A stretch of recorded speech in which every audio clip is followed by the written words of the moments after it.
What is up, guys? How are you?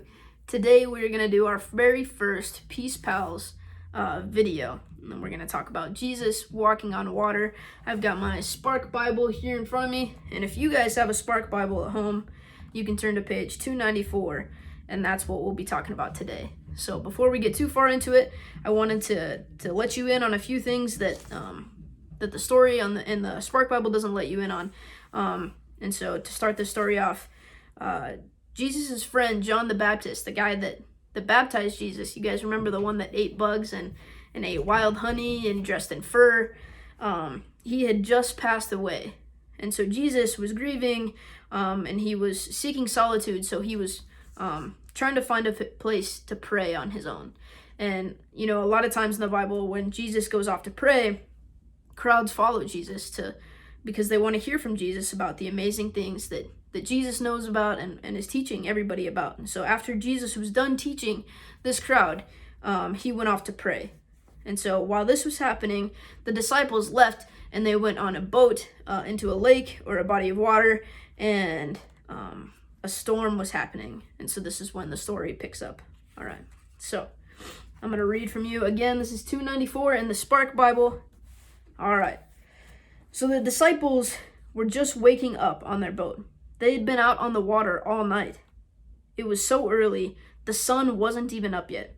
Andrew rubbed his eyes and he looked into the fog. "Hey, do you see what I see?" It's a ghost," James cried out in fear. The disciples were shaking in their sandals and they were terrified. Through the fog, they could see the outline of a person walking on the water. It was Jesus. "Don't be afraid. It's just me," Jesus said. "If it's really you, Jesus, tell me to walk on the water," Peter said bravely. "Okay," Jesus shrugged. "Come on out. The water is just fine." Peter swallowed hard. He placed one foot onto the water, and it didn't go under. He tried with the other foot. He was standing on the water. He kept his eyes glued on Jesus as he took a few careful steps. He walked faster and faster. Only his feet were getting wet. Jesus smiled at him. Peter felt the wind blowing on his face. He took his eyes off Jesus and looked up at the dark clouds, and he started to get afraid. Uh-oh. Now his ankles were starting to get wet, and then his knees were getting wet. Peter was sinking. "Help me, Jesus, save me," he yelled. Jesus reached out his hand and he pulled Peter out of the sea. "Why did you stop looking at me?" Jesus asked. "Don't you trust me?" The wind stopped. They climbed into the boat full of cheering disciples. "This proves it," they said. "You really are the Son of God." From that day on, the disciples were excited to tell everyone they met about the power of Jesus. So, Jesus and the disciples had already been hanging out quite a bit at this point. And this story shows a lot about the disciples, and it shows a lot about us as Christ followers. It shows us that it's okay to doubt, and God, is okay with that kind of thing. When they didn't know who was coming up on the boat, and Jesus said, "Don't worry about it, it's me," Peter asked, "Okay, well, if it's Jesus, Jesus would call me out on the water to walk with him too." And so Jesus did just that.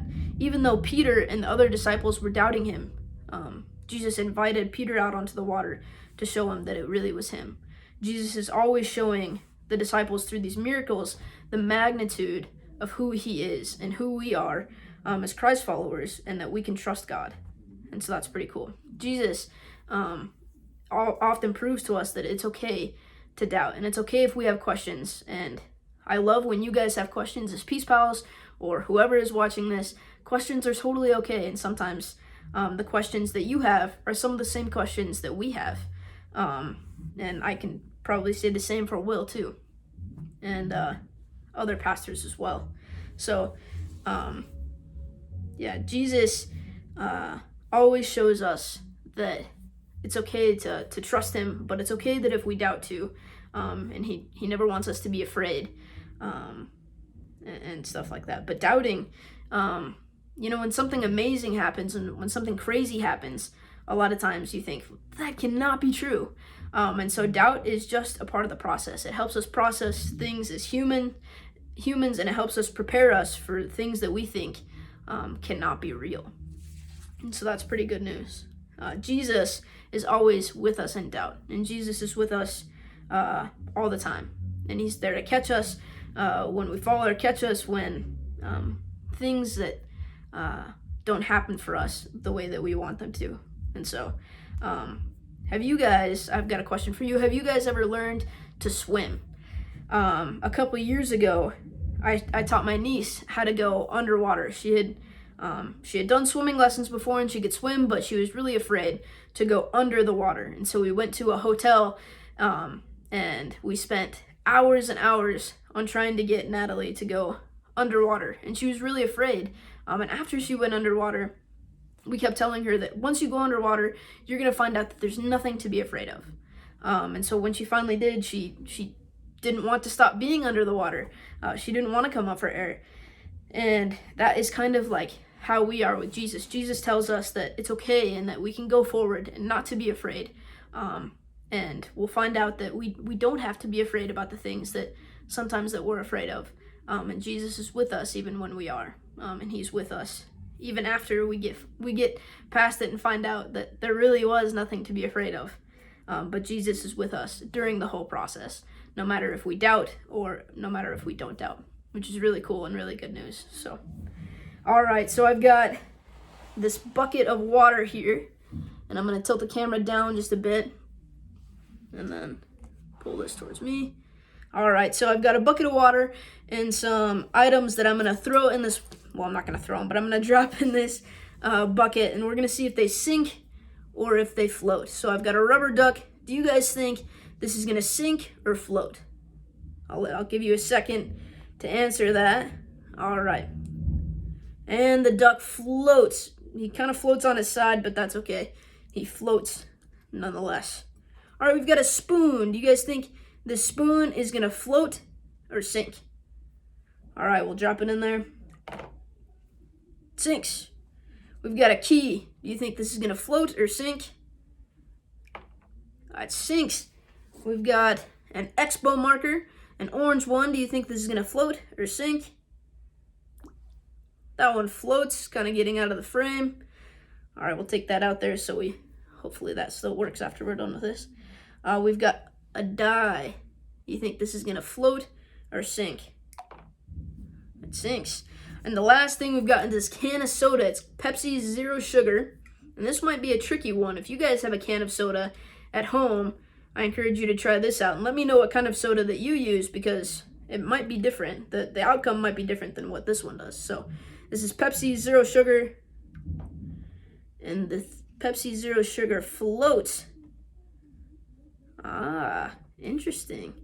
So you guys have to let me know if you try out this with a different can of soda. I'm going to tilt the camera back up.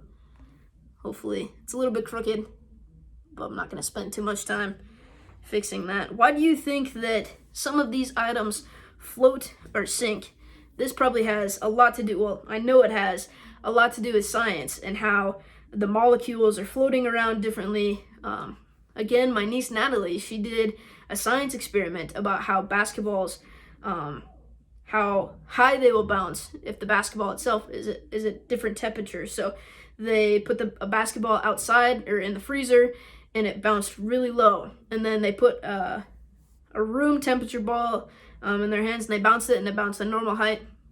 And then they heated up a basketball in the oven, not too high. I think it was only like 200 degrees or something like that. And the bounce was crazy high. And so the reason why it was bouncing really high, and I don't want to don't quote me on this, but it had something to do with the molecules in the ball and the way that how much space they had, and something about them floating around. And it's the same for this.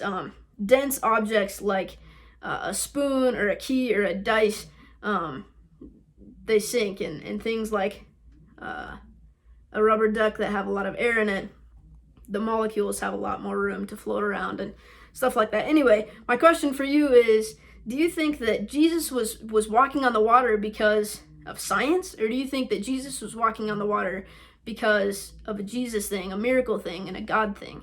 And I bet you, I'm pretty sure that it was more of a God thing other than a science thing, but, maybe I'm wrong, who knows? If you've ever walked on water before, let me know. I'd love to I'd love to hear you guys' techniques on this. That would be pretty impressive. So if you guys have any questions for me about Jesus walking on water, I would love to hear them. This is a bit of a shorter Peace Pals conversation than we're used to having, because we didn't do things like highs and lows or singing or playing a game. But it was still pretty cool, I think, nonetheless. And I love hanging out with you guys in any form, whether it's over the internet or in person. I definitely miss you guys. But this is going to have to do for now, which is not too bad. So definitely looking forward to hearing from you guys soon. And we'll do some more videos about Jesus in the next coming weeks. So, all right. Thanks for joining me today. Peace, guys.